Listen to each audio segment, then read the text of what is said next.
সকালে টিউশন যাওয়া, তারপরে স্কুল যাওয়া, তারপর ফিরে এসে আবার টিউশন যাওয়া। আর এই যাওয়া আসার মধ্যে সবথেকে গুরুত্বপূর্ণ একটা জিনিস, যেটা না হলে তোমাদের চলে না, কিন্তু অনেকেই আমরা সেটাকে ওভারলুক করে যাই বা অতটা গুরুত্ব দিই না যে কি ব্যবহার করব, সেটা হচ্ছে আমাদের স্কুলের ব্যাগ। আমি জানি তোমরা অনেক স্টুডেন্টরাই এই স্কুলের ব্যাগটা কি নেবে, কিভাবে নেবে, কি ধরনের হলে এটা তোমার অসুবিধা হয় না বা সুবিধা বেশি হয়, সেটা নিয়ে বেশি ভাবো না। বাবা মা একটা কিনে দিচ্ছে বছরে, অথবা বন্ধুর একটা ব্যাগ আছে, ওটা খুব পছন্দ হয়েছে, তোমরা কিনে নিলে, ব্যাস মিটে গেল, গোটা বছর ধরে ওই ব্যাগ নিয়ে চলছো। কিন্তু এই যে ব্যাগ, এই ব্যাগটাকে কাঁধে নিয়ে অ্যাকচুয়ালি তোমরা তোমাদের ভবিষ্যৎটাকে বইছো। আর এই ব্যাগটা যদি ঠিকঠাক না হয় তাহলে কিন্তু তোমাদের হেলথের অনেক সমস্যা হতে পারে।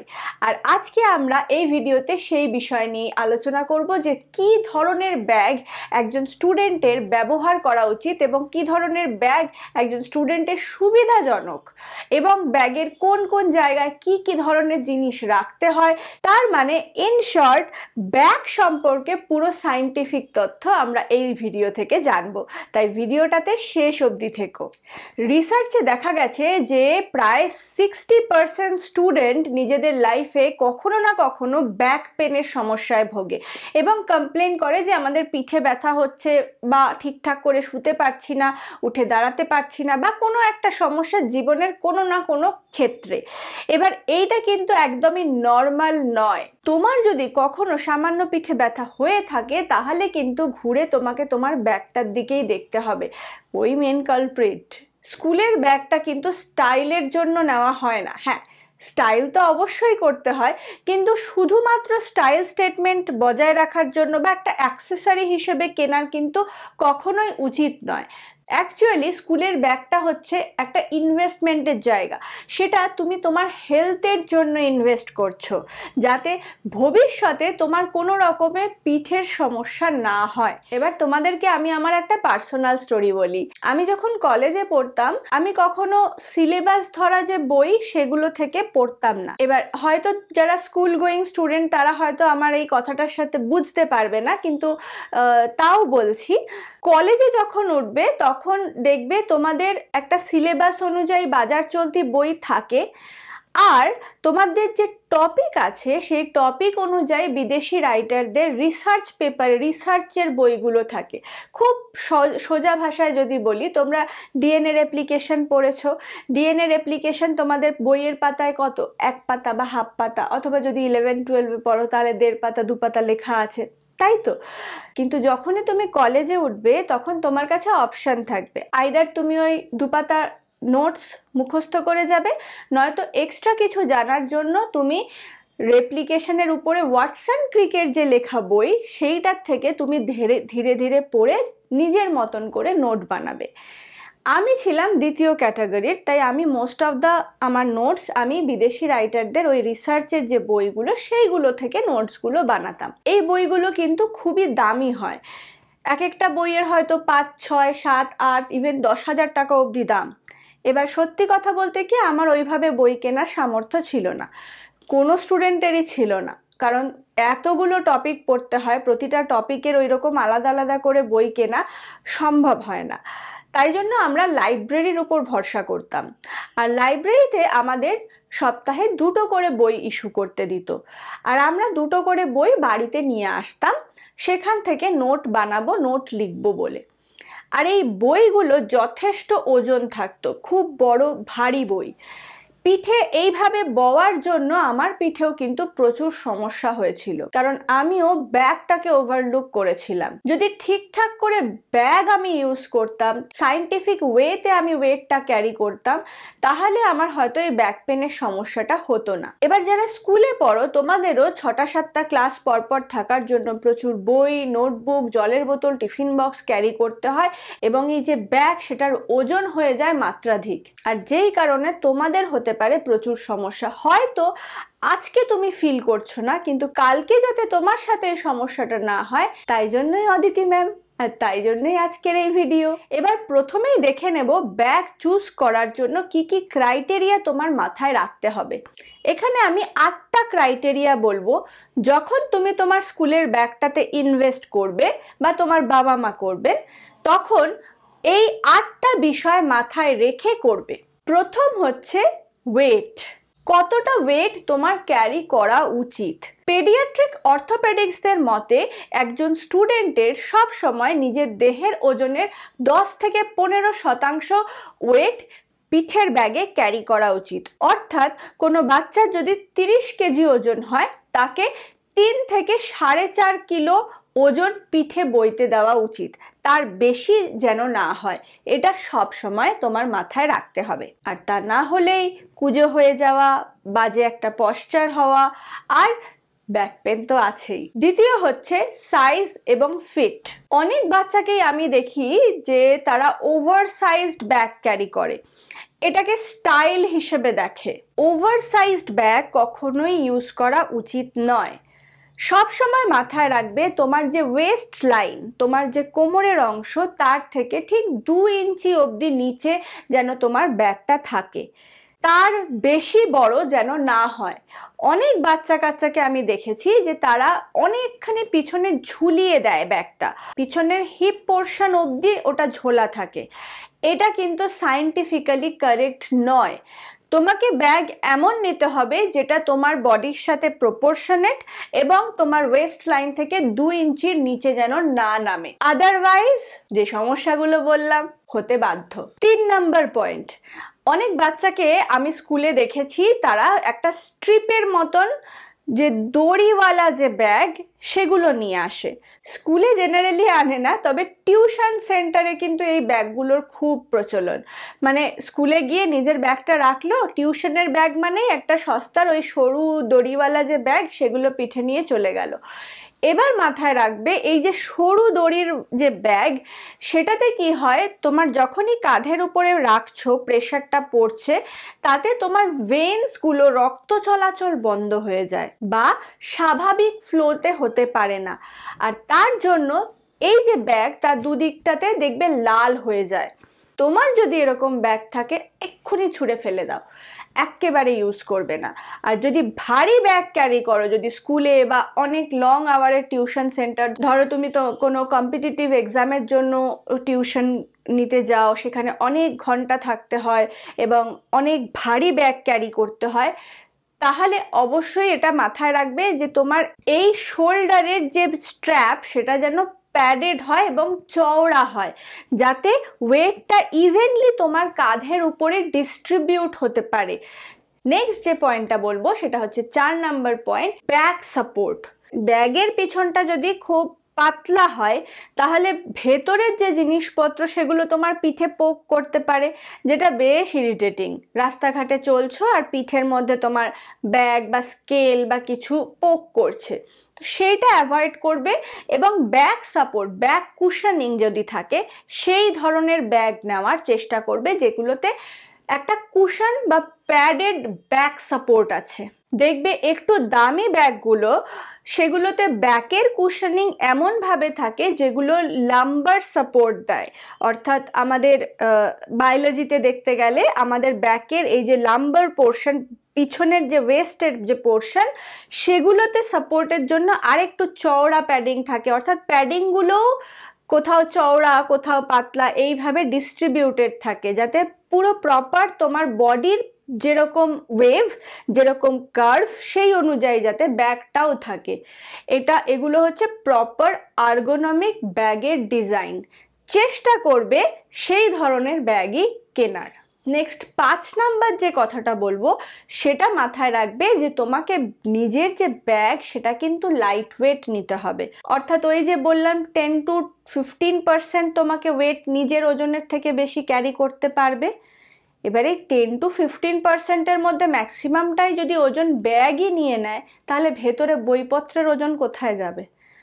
এবার কি দেখতে হবে যে তোমার পাতলা কোনো মেটেরিয়াল, সে পলিয়েস্টার হোক, নাইলন হোক, এই ধরনের মেটেরিয়াল যেগুলো খুব লাইটওয়েট এবং দীর্ঘদিন টিকবে, সেরকম মেটেরিয়ালের ব্যাগ ইউজ করার। কখনো ন্যাচারাল মানে লেদারের ব্যাগ তুমি নিয়ে নিলে ভালো লাগছে বলে, এবার সেই লেদারের ব্যাগ কিন্তু অনেক হেভিও হয়, নিজস্ব একটা ওজন থাকে। তো চেষ্টা করবে সেই ধরনের ব্যাগগুলোকে চুজ না করার যেগুলো নিজেরাই হেভি ওয়েট। এবার 6 নাম্বার যেটা বলবো সেটা হচ্ছে চেষ্টা করবে ব্যাগে যাতে মাল্টিপল কম্পার্টমেন্ট থাকে। একটা চেন তার মধ্যে সব কিছু তুমি ডাম্প করলে তারপর নিয়ে চলে গেলে, সেরকম ব্যাগ না, যাতে বেশ ছোট ছোট অনেকগুলো কম্পার্টমেন্ট থাকে। প্রথমে বেশ কিছু পকেট যেখানে তুমি আইডি কার্ড, মানি, তোমার নিজস্ব কিছু দরকারি ডকুমেন্ট সেগুলো রাখতে পারো, তার জন্য আলাদা কম্পার্টমেন্ট, বটলের আলাদা কম্পার্টমেন্ট, আর বেশ কিছু কম্পার্টমেন্ট যাতে তুমি তোমার যে বিলঙ্গিং সেগুলোকে সেপারেট করে রাখতে পারো, যাতে খুঁজতে অসুবিধা না হয়। ধরো ক্লাস করতে যাচ্ছ, এবার তুমি ব্যাগ হাতড়ে যে কোথায় আমার পেন, কোথায় আমার কপি, সেটা যেন না হয়। এবারে ব্যাগটা গোছানোর সময় তোমাকে মাথায় রাখতে হবে যে যত ভারী আইটেম, ধরো ভারী বই, ভারী কোনো নোটবুক, খাতা, সেগুলো তোমার স্পাইনের কাছে রাখতে হবে, আর লাইট ওয়েট আইটেমগুলো ধীরে ধীরে করে দূরে সরাতে হবে। ব্যাগটা গোছানোর কিন্তু এটাই সায়েন্টিফিক ওয়ে। কেন? যাতে তুমি যখন ব্যাগটা কাঁধে নেবে, ভারীগুলো তোমার স্পাইনের কাছে থাকলে তোমার ব্যাগটা ঝুলে পড়বে না, তোমার গ্র্যাভিটিটা ঠিক থাকবে। এটা পুরোটাই ফিজিক্স, বুঝেছো? তোমাকে ব্যাগ গোছাবে, তুমি ভেতরে হালকা রাখলে, বাইরে যদি ভারীগুলো রাখো, ধরো উপরে তুমি ভারী বইগুলো রাখলে, তোমার ব্যাগটা তো নিচের দিকে ঝুলবে বাইরে থেকে, এবং সেটা কিন্তু আর্গোনমিক্যালি তোমার বডির জন্য, তোমার পশ্চারের জন্য, তোমার স্পাইনের হেলথের জন্য ঠিক নয়। তাই ভারীগুলো ভেতরে, হালকাগুলো বাইরে। এবার 7 নাম্বার পয়েন্ট, যারা খুব বেশি ভারী ব্যাগ বও, যাদের দরকার, যেরকম আমি বললাম আমার গল্পটা, সেরকম তোমারও যদি এরকম কোনো গল্প থাকে যে তোমাকে লং আওয়ারে অনেক বই ক্যারি করতে হয়, অনেক দূর অবধি যেতে হয় পড়তে, তোমাকে বাসে ট্রেনে ট্রাভেল করে করে যেতে হয়, বেশ ধরো 1 ঘন্টা ধরে তোমাকে ব্যাগটা বইতে হচ্ছে, সেই ধরনের ক্ষেত্রে তোমাকে কি করতে হবে, ব্যাগটা এমন নিতে হবে যেটাতে চেস্ট আর ওয়েস্ট দুটোতেই বাকল থাকে। দেখবে অনেক ব্যাগে বুকের দিকেও একটা বেল্ট লাগানোর জায়গা থাকে, ওয়েস্টেও একটা বেল্ট লাগানোর জায়গা থাকে। যদিও এটা একটু দামি ব্যাগেই পাওয়া যায়, কিন্তু এটা তো হেলথের উপরে ইনভেস্টমেন্ট, আগেই বললাম। যদি লং আওয়ারের জন্য তোমার যেতে হয়, তোমাকে ভারী জিনিস ক্যারি করতে হয়, তাহলে এই দুটো জিনিস অবশ্যই মাথায় রাখবে, যাতে চেস্ট আর ওয়েস্টেরও একটা বেল্ট থাকে, যাতে পুরো ব্যাগের ওজনটা তোমার কাঁধের উপরে বা শোল্ডারের উপরে না পড়ে, কিছুটা ডিস্ট্রিবিউট তোমার ওয়েস্ট আর চেস্টেও হয়। সেই দিকটায় মাথায় রেখে ব্যাগের উপর ইনভেস্ট করবে। এবার 8 নাম্বার যেটা বলবো, যদি তোমাদেরকে ধরো বড় রাস্তার উপর দিয়ে হেঁটে আসতে হচ্ছে বা যেতে হচ্ছে, অথবা তোমাকে নাইট টাইমে টিউশন থেকে ফিরতে হচ্ছে, রাত্রেবেলা কোনো বিজি রোডের উপর দিয়ে যেতে হচ্ছে, সাইড দিয়ে হাঁটতে হচ্ছে, তাহলে অবশ্যই বলবো মাথায় রাখবে এখন ব্যাগে রিফ্লেকটিভ স্ট্রিপস পাওয়া যায়, সেই ধরনের ব্যাগগুলো চুজ করার। মানে ধরো তুমি যখন রাস্তা দিয়ে দেখো যে ট্রাফিক পুলিশ দাঁড়িয়ে আছে অরেঞ্জ কালারের ড্রেস পরে, রিফ্লেকটিভ স্ট্রিপস লাগানো, কেন? যাতে গাড়ি ঘোড়া দেখতে পায়। সব সময় কি হয়, গাড়ির যারা চালায় রাস্তার উপর ফোকাস করে, সব সময় সাইডে দেখতে পায় না। এবার রিফ্লেকটিভ স্ট্রিপটা থাকলে তার নজরটা কিন্তু চট করে রাস্তার সাইডে চলা মানুষের উপরেও পড়ে। তাই পিঠে ব্যাগ নিচ্ছ, আর রাস্তায় আমরা কিভাবে হাঁটি, গাড়ি যেদিকে যায় সেই দিক দিয়েই হাঁটি, তাই তো, ওইভাবেই হাঁটি। তাহলে কি হবে, ড্রাইভার হয়তো অন্ধকারের মধ্যে তোমাকে ওভারলুক করলো, তোমার ব্যাগের রিফ্লেকটিভ স্ট্রিপটাকে দেখতে পাবে। তাই চেষ্টা করবে যারা এই ধরনের বিজি রোডের ধার দিয়ে যাও বা যেতে হয়, বেশ কিছুক্ষণ হাঁটতে হয়, তাদের ক্ষেত্রে এই ধরনের ব্যাগ অবশ্যই কিনবে। আর যদি তোমার ব্যাগে এটা না থাকে, চেষ্টা করবে এই রিফ্লেকটিভ স্ট্রিপ বাজারে কিনতে পাওয়া যায়, নিজের ব্যাগে অবশ্যই লাগিয়ে রাখতে, যাতে অন্ধকারের মধ্যেও গাড়ির ড্রাইভার তোমাকে সাইডে চলতে দেখতে পারে। এবার নেক্সট আমরা দেখব যে কমন যে মিস্টেক যেগুলো জেনারেলি ব্যাগ কেনার সময় স্টুডেন্টরা করে, সেগুলো কি কি। 1 নাম্বার, তোমরা অনেকেই সাইড ব্যাগ কেনো, বিশেষ করে মেয়েরা। আমি প্রচুর মেয়েকে দেখেছি যারা টিউশন যায়, স্পেসিফিক্যালি টিউশনের ব্যাগ হচ্ছে একটা সাইডের ব্যাগ বা একটা স্লিং ব্যাগ। ছেলেরাও নেয় স্লিং ব্যাগ, এরকম ক্রস শোল্ডার ব্যাগ নিয়ে যাচ্ছে। মাঝে মাঝে তুমি একবার ঘুরতে গিয়ে ক্যারি করছো, দ্যাট ইজ ডিফারেন্ট। বাট যদি তোমাকে ডেইলি ক্যারি করতে হয়, সেটা যদি 15 মিনিটের জন্য হয়, সেটা কিন্তু একটা শোল্ডারের উপর তোমার কিন্তু পেনটা যেহেতু পড়ছে, সেটাতে কিন্তু তোমার ব্যাকের এবং শোল্ডারের সমস্যা আসতে বাধ্য। তাই চেষ্টা করবে যারা ডেইলি ইউজ করছো তারা বন্ধ করে দিতে এবং 2 কাঁধে ব্যাগ নিতে। দ্বিতীয় মিস্টেক যেটা স্টুডেন্টরা কমনলি করে সেটা হচ্ছে 1 কাঁধে ব্যাগ নেয়। এই জিনিসটা আমি প্রচুর স্টুডেন্টকে দেখেছি। ইটস নট কুল। নিজের হেলথের সাথে কম্প্রোমাইজ করা is never cool. It is scientifically very very wrong. Third mistake যেটা সবাই করে, ওজনটা দেখে না। ম্যাক্সিমাম বাচ্চার ব্যাগ একদম ঝুলে পড়ে যাচ্ছে, হাঁটছে এরকম সামনের দিকে ঝুলে ঝুলে। It's too bad. তাই মাথায় রেখে ব্যাগটা প্যাক করবে যে তোমার জলের বোতল নিতে হবে, স্ন্যাক্স বক্স নিতে হবে, বই খাতা নিতে হবে, সব মিলে ব্যাগ রাখতে হবে।